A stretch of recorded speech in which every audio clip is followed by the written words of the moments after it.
Subscribe કરો એ high news India ચેનલને, પછી યુટ્યુબ એપ પર બેલ આઇકોનનું બટન દબાવો અને નિહાળો એ હાઈ ન્યૂઝ ઇન્ડિયા ચેનલ.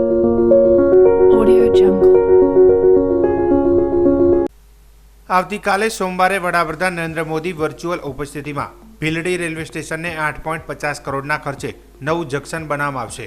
એક વર્ષમાં નવું બિલ્ડિંગ બનીને તૈયાર થશે. મંગળવારથી જૂનું સ્ટ્રક્ચર તોડવાની શરૂઆત થશે. પ્રથમ ફેઝમાં આકર્ષક gate, main building, platform, improvement અને જુદા જુદા 6 શેડ બનશે. સોમવાર પીએમ દ્વારા વર્ચ્યુઅલ ખાતમુહૂર્ત કરાશે. અમૃત ભારત સ્કીમ હેઠળ રેલવે સ્ટેશનના વિકાસ માટે ભારત સરકાર દ્વારા જુદા જુદા રેલવે સ્ટેશનોનો પુનઃ વિકાસ કરવામાં આવનાર છે, જેમાં બનાસકાંઠા જિલ્લામાંથી એકમાત્ર ભીલડી રેલવે સ્ટેશનનો સમાવેશ કરવામાં આવ્યો છે. રેલવેના સૂત્રોએ જણાવ્યું હતું કે 26 ફેબ્રુઆરીએ વડાપ્રધાન નરેન્દ્રભાઈ મોદીની વર્ચ્યુઅલ ઉપસ્થિતિમાં અમદાવાદ મંડળના ભીલડી રેલવે સ્ટેશન પુનઃ વિકાસ માટે ખાતમુહૂર્ત કરાશે. અમૃત ભારત સ્કીમ હેઠળ 8.5 કરોડના ખર્ચે જુદી જુદી સુવિધાઓ પ્રથમ ફેઝમાં આવરી લેવાઈ છે, જેમાં આકર્ષક gate, booking office, parcel office, waiting room, parking, display board, announcement system, wifi, CCTV camera સહિતની જુદી જુદી સુવિધાઓ ઉપલબ્ધ કરાવાશે. એક વર્ષમાં નવું બિલ્ડિંગ તૈયાર થશે અને મંગળવારથી જૂનું સ્ટ્રક્ચર તોડવાની શરૂઆત કરવામાં આવશે. બનાસકાંઠાના સરહદી પંથકમાં આજરોજ રવિવારના સવારમાં 7 વાગ્યાથી લઈને સાંજે 6 વાગ્યા સુધી વાદળછાયું વાતાવરણ રહેતા ખેડૂતોમાં ચિંતાનો મોજું જોવા મળી રહ્યું છે. જ્યારે હવામાન વિભાગની આગાહી મુજબ ઠંડીનું જોર પણ વધ્યું છે, તેમજ 25 થી 27 ફેબ્રુઆરીના રોજ 3 થી 4 ડિગ્રીનો ઘટાડો થઈ શકે છે તેવું હવામાન વિભાગે આગાહી પણ કરી છે. જોકે વાતાવરણ વાદળછાયું વાતાવરણ રહેતા શિયાળો સિઝનમાં વાવેતર કરેલ જીરું, એરંડા, રાયડા સહિતના પાકોને નુકસાન થવાની ભીતિ સેવાઈ રહી છે.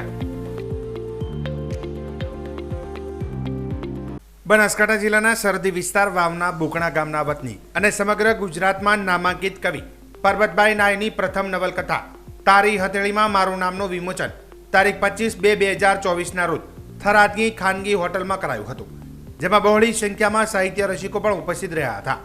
આ નવલકથાનો મુખ્ય વિષય કે વિચાર બચપણનો પ્રેમ છે. ગ્રામ્ય જીવનમાં પ્રેમને અંદર સંતાડીને જીવવું પડતું હોય છે.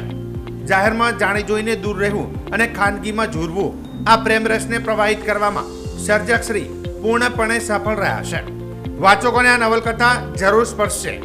લેખકશ્રીએ વાવેજી પરંગણાની લોકબોલીના એવા શબ્દો સાથે કહેવતો અને રૂઢિપ્રયોગોનો નવલકથામાં છૂટથી ઉપયોગ કર્યો છે, જે આજે ચલણમાં નથી, જેમ કે પોઠિયો, રૂખડબાવો, અવાડી, પોહક પોહક, તાપસી પુરાવી, રાભડા જેવો વગેરે નવલકથામાં આવતા આવા કેટલાય અદ્રશ્ય શબ્દો છે, જેને શબ્દકોશમાં સમાવાયા નથી, પણ લોક જીભે રમતા હોય છે. આજના આ પ્રસંગે સરહદી સાહિત્ય સભાના પ્રમુખ તેમજ શિલ્પી બુરેઠા, તગજીભાઈ બારોટ, કાનુભાઈ આચાર્ય, ડોક્ટર શરદભાઈ ત્રિવેદી, રોહિત સોની, શિવમ વાવેચી સહિત સરહદી સાહિત્ય સભાના સભ્યો, ડીડી રાજપૂત તેમજ કવિઓ અને લેખકો તેમજ સાહિત્ય રસિકો બહોળી સંખ્યામાં ઉપસ્થિત રહ્યા હતા. સરહદી સાહિત્ય સભા આયોજિત નવલકથા વિમોચન પર્વ તારી હથેળીમાં મારું નામ અમારી સૌપ્રથમ નવલકથા છે અને અમારી સરહદી સાહિત્ય સભાના અધ્યક્ષ બેન્કર સાહેબ, આદરણીય કનુભાઈ, દગજીબા, ડૉક્ટર શરદભાઈ ત્રિવેદી, ડીડી રાજપૂત સાહેબ, શિલ્પી બોરેઠા, ધર્માભાઈ શ્રીમાળી, અમારા સરહદી સાહિત્ય સભાના બધા સભ્યો, અશોકભાઈ સાહેબ, કરશનભાઈ, શિવમભાઈ વાવેચી, દિનેશગીરી, અનુપદાન, બધા જ સભ્યોના સહયોગથી અને વિશાળ માત્રામાં ચાહકો ઉભા રહ્યા, ઉપસ્થિત રહ્યા અને આ વિમોચન પર્વને સફળ બનાવ્યું. સરહદી વિસ્તારમાં સાહિત્યની અમારી આ પ્રવૃત્તિને ખૂબ પ્રોત્સાહન આપ્યું, એના માટે અમે સૌના આભારી છીએ. બનાસકાંઠા જિલ્લાના થરાદ તાલુકા મથકે આવેલા ધરણીધર ભગવાનના મંદિરે અન્નકૂટ અને 365 દીવડા વરદાજી સારંગજી રાજપૂત તરફથી ધરાવવામાં આવ્યો હતો. શેણાલનગર સોસાયટી રાજપૂતવાસમાં આવેલા શ્રી ધરણીધર ભગવાનના મંદિરે અન્નકૂટ અને 365 દીવડા કરવામાં આવ્યા હતા. અન્નકૂટના દર્શન કરવા માટે મોટી સંખ્યામાં ભક્તો ઉમટ્યા હતા અને અન્નકૂટનો પ્રસાદ દર્શન કરવા આવેલા ભક્તોને આપવામાં આવ્યો હતો. શ્રી ધરણીધર ભગવાનના મંદિરના સંચાલક લક્ષ્મણભાઈ ભગત દ્વારા ભગવાનને અન્નકૂટ ધરાવવામાં આવ્યો હતો, તેમજ 14ના રાત્રે ભજન સંતવાણી કાર્યક્રમ પણ રાખવામાં આવ્યો હતો. બનાસકાંઠા જિલ્લાના દિયોદર શહેરમાં લગ્ન પ્રસંગે માનતા પૂરી કરવા એક પશુની જાહેરમાં બલિ ચડાવવાનો વિડીયો વાયરલ થયાનો હજુ સમય પણ વીત્યો નથી, ત્યારે ગણતરીના દિવસોમાં બીજી તરફ દિયોદરમાં પશુ હિંસકના ફરી 2 વિડીયો વાયરલ થતા નગરજનોમાં રોષ વ્યાપ્યો છે।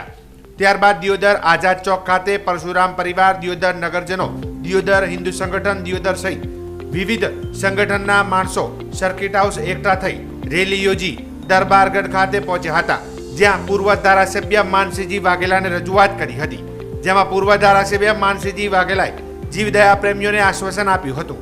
તેમજ સોમવારના રોજ દિયોદર ગ્રામ પંચાયત કચેરી ખાતે વેપારીઓ તેમજ જીવદયા પ્રેમીઓ અને પ્રશાસન સાથે બેઠક યોજી યોગ્ય નિર્ણય લાવવા જણાવવામાં આવ્યું હતું।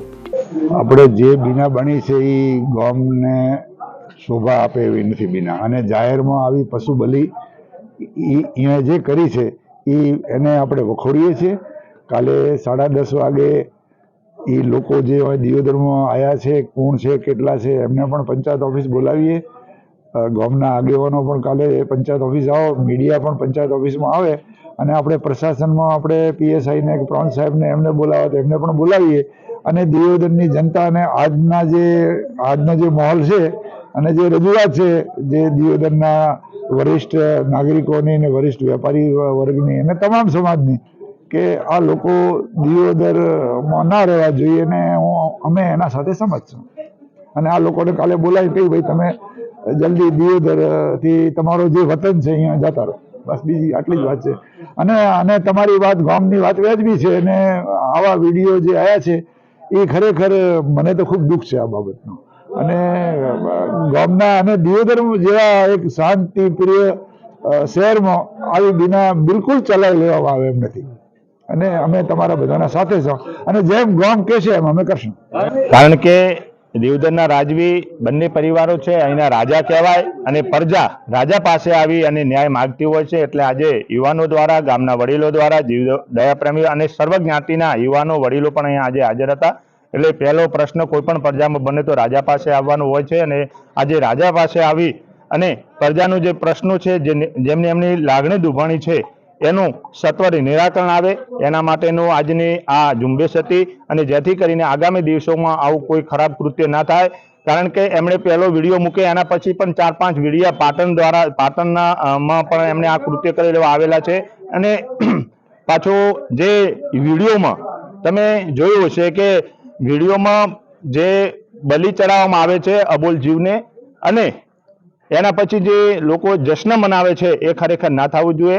કારણ કે દરેક સમાજમાં દરેક પ્રાણીનું, અબોલ જીવનું મહત્વ હોય છે।